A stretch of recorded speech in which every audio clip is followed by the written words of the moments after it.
everyone, my name is Lisa Jackson, registered dietitian with Fleck. I'm here with Chef Adam Byrne for this teaching kitchen, and we are going to talk to you about pickling. Pickling? It's kind of a big deal.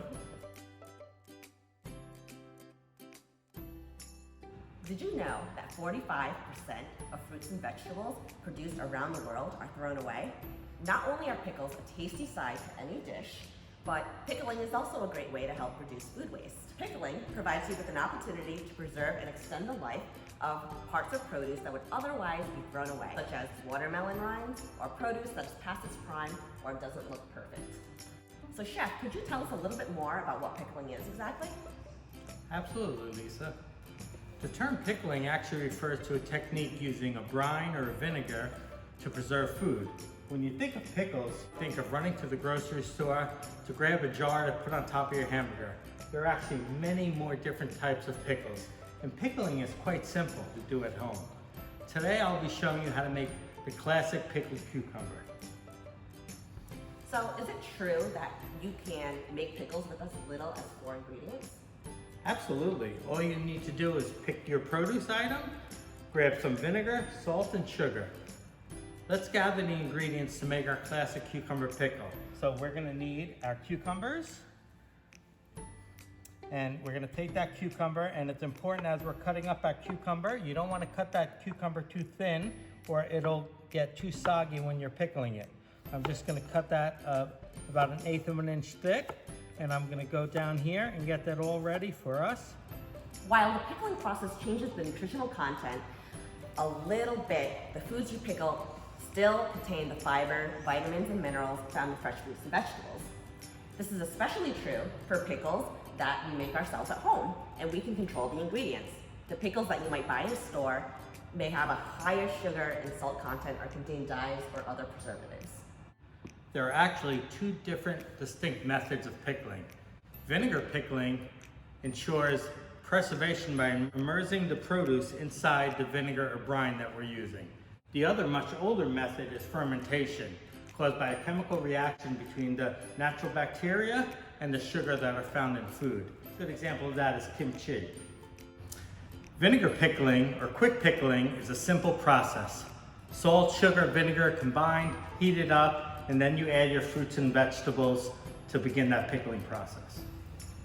Yes, so the pickling process can require quite a bit of salt to help preserve the vegetable. And for this reason, you might want to enjoy pickles in moderation. If adding these pickles as a topping or a garnish, you may want to cut down on the amount of salt that you add to the rest of the dish because the pickles will add extra salt. Now I'll show you how to make that pickling liquid.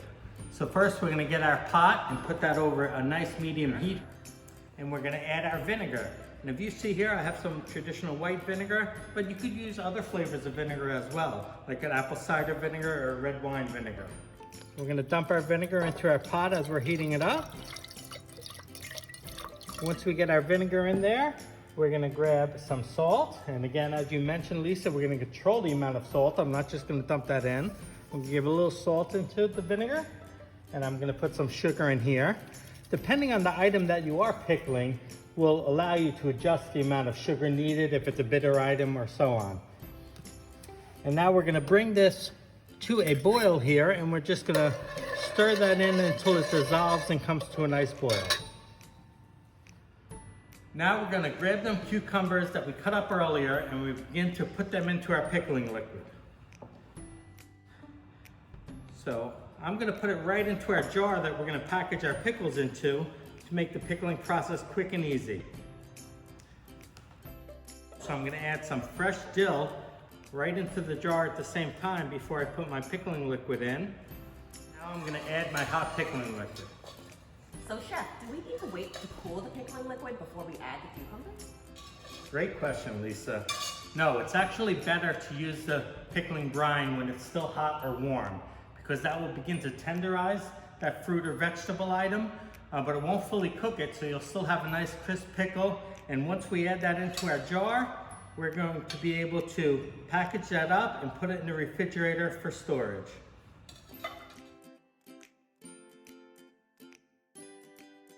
Well, these look amazing. I can't wait to try some of these with some of our other dishes that we're gonna make. Sure. Well, some of these items will be ready as quick as a couple of hours. If you're thinly slicing onions, that'll pickle within a couple of hours. A larger item may take 24 hours or a couple of days to pickle in your refrigerator. You should be able to store these pickles for 30 to 60 days. Wonderful. And it definitely looks like a great way to add color to your meal.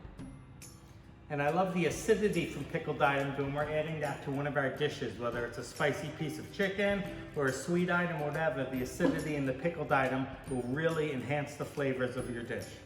Some other pickling combinations that you could create are some red bell peppers with some red onion, some watermelon rinds with some cinnamon and cloves, or some carrot with some thyme. So Chef, you're right, pickling is kind of a big deal. Absolutely, Lisa. Thank you for joining us today. We had a lot of fun, and please enjoy at home.